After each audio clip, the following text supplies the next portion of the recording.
بسم اللہ الرحمن الرحیم۔ السلام علیکم ورحمۃ اللہ وبرکاتہ۔ ناظرین کرام، روحانیت سے بھرپور شعبان کا یہ مقدس مہینہ آپ کی تمام رحمتوں، برکتوں اور نورانی لمحوں کے ساتھ ہم سب پر سایہ کیے ہوئے ہے۔ یہ وہی مہینہ ہے جو بندے کو رمضان کی دہلیز تک پہنچاتا ہے، دلوں کو نرم کرتا ہے اور گناہوں سے توبہ کا جذبہ پیدا کرتا ہے۔ اسی مقدس مہینے کی ایک ایسی رات ہمارے بالکل قریب ہے جسے رحمتوں کی بارش، مغفرت کی سوغات اور جہنم سے آزادی کی خوشخبری والی رات کہا گیا ہے۔ یہ وہی رات ہے جو شب برات کے نام سے جانی جاتی ہے، ایک ایسی رات جو تقدیر کے دروازوں پر دستک دیتی ہے اور ٹوٹے دلوں کو امید کا سہارا دیتی ہے۔ یاد رکھیے، حالات چاہے کتنے ہی سخت کیوں نہ ہوں، پریشانیاں چاہے کتنی ہی بھاری کیوں نہ لگیں، اللہ تبارک و تعالیٰ کی رحمت ان سب سے کہیں زیادہ بڑی ہے۔ اگر آج کوئی مایوسی میں ڈوبا ہے، کوئی بیماری سے جوجھ رہا ہے، کوئی تنگ حالی یا گھریلو پریشانیوں سے گھرا ہوا ہے، تو اسے ہمت نہیں ہارنی چاہیے۔ یہ رات دلوں کو جوڑنے کی، آنسوؤں کو دعا بنانے کی اور بند تقدیروں کے تالے کھولنے کی رات ہے۔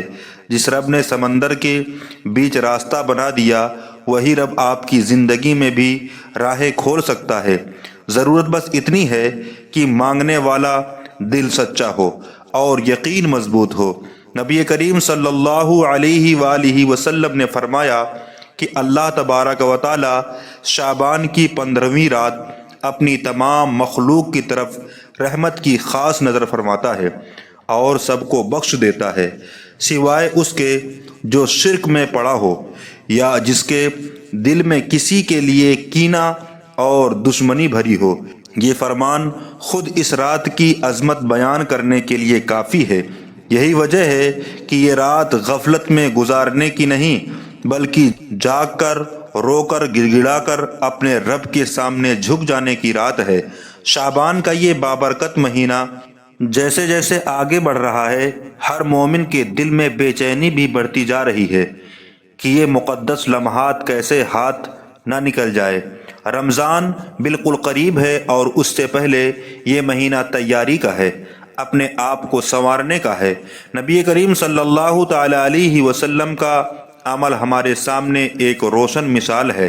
حضرت عائشہ صدیقہ رضی اللہ تعالی عنہا فرماتی ہیں کہ میں نے رسول اللہ صلی اللہ تعالی علیہ وآلہ وسلم کو رمضان کے علاوہ کسی اور مہینے کے پورے روزے رکھتے نہیں دیکھا، لیکن شعبان میں آپ سب سے زیادہ روزے رکھتے تھے۔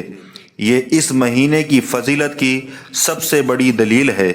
ایک اور روایت میں آتا ہے کہ نبی کریم صلی اللہ تعالی علیہ وسلم نے فرمایا کہ یہ ایسا مہینہ ہے جس سے لوگ اکثر غافل ہو جاتے ہیں۔ رجب اور رمضان کے درمیان اسی مہینے میں بندوں کے اعمال اللہ تبارک و تعالیٰ کے حضور پیش کیے جاتے ہیں، اور مجھے یہ پسند ہے کہ میرے اعمال اس حال میں پیش ہوں کہ میں روزے سے ہوں۔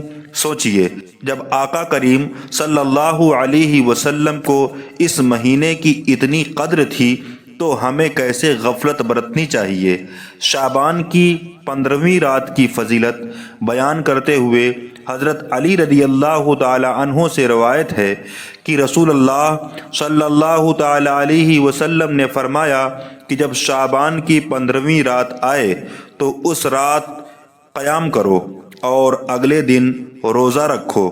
اللہ تبارک و تعالی اس رات سورج ڈھلنے سے لے کر فجر تک آسمانی دنیا پر اپنی خاص رحمت نازل فرماتا ہے اور پکارتا ہے کہ ہے کوئی مغفرت مانگنے والا کہ میں اسے بخش دوں، ہے کوئی رزق مانگنے والا کہ میں اسے عطا کر دوں، ہے کوئی بیمار کہ میں اسے شفا کر دوں، ہے کوئی مصیبت زدہ کہ میں اس کی پریشانی دور کر دوں۔ یہ اعلان ساری رات جاری رہتا ہے۔ ناظرین، یہ وہی رات ہے جس میں دلوں کے بوجھ ہلکے ہو جاتے ہیں، جس میں آنسو قیمتی بن جاتے ہیں اور جس میں مانگی ہوئی دعا خالی نہیں لوٹتی۔ اس رات کا مقصد صرف جاگنا نہیں بلکہ دل کو اللہ کے سامنے جھکا دینا ہے۔ جس نے اپنی گناہوں کا بوجھ محسوس کر لیا، اس نے اپنے رب کی رحمت پر بھروسہ کر لیا، اس کے لیے یہ رات نئی شروعات بن سکتی ہے۔ اسی رات ایک خاص عبادت بھی ہے جس کی تلقین خود نبی کریم صلی اللہ تعالی علیہ وسلم نے فرمائی۔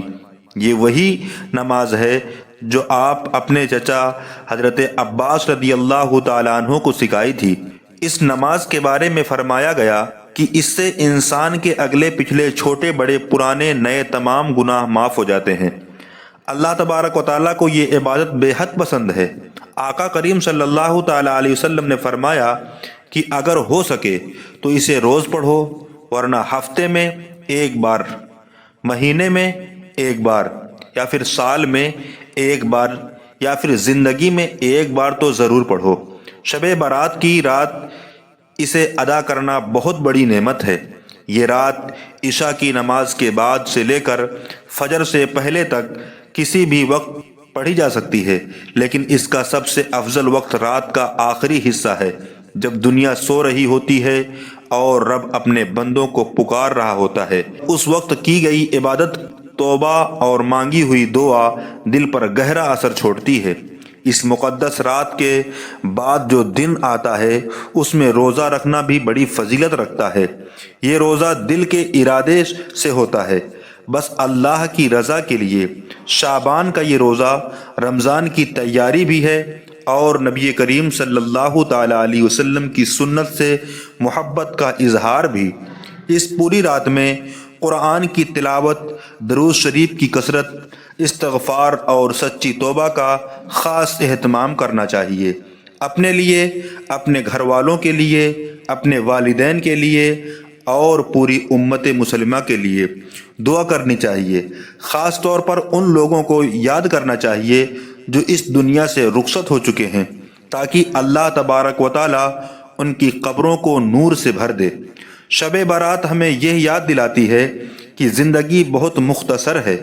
ہر گزرتا لمحہ ہماری آخری منزل کے قریب لے جا رہا ہے، اس لیے بہتر یہی ہے کہ ہم اپنے دلوں کو صاف کریں، ایک دوسرے کو معاف کریں اور اللہ سے یہ وعدہ کریں کہ آگے کی زندگی اس کی اور اس کے رسول صلی اللہ تعالی علیہ وسلم کی اطاعت میں گزاریں۔